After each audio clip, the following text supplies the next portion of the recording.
dufite Imana. Uko bwije nuko bukeye tujye dushima Imana.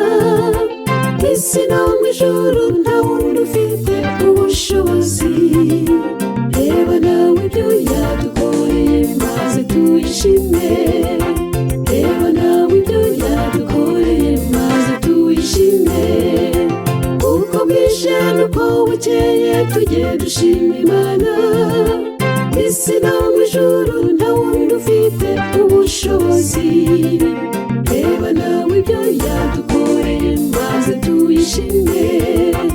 Reba nawe ibyo yadukoreye maze tuyishime.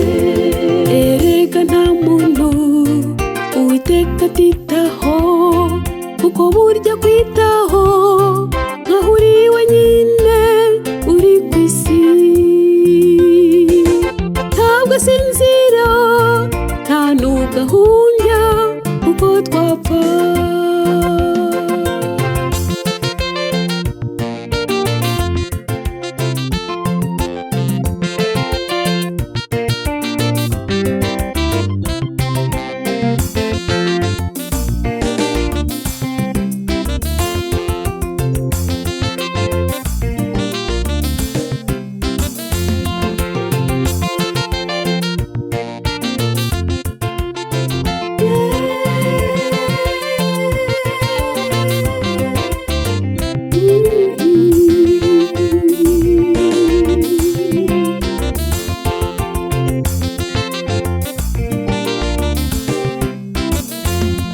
Imana irasubiza tuyibwire ibyacu, ntakiyinanira ntakiyishengura n'Umuremyi.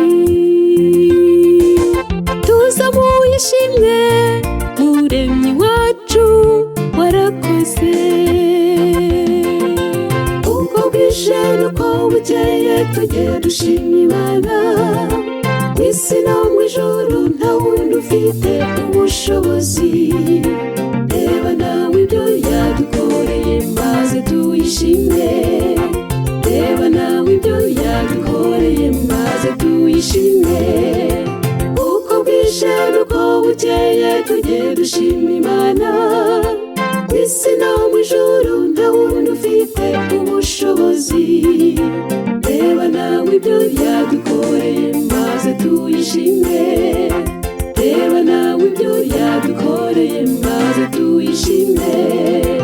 Uko bwije nuko bukeye tujye dushima Imana.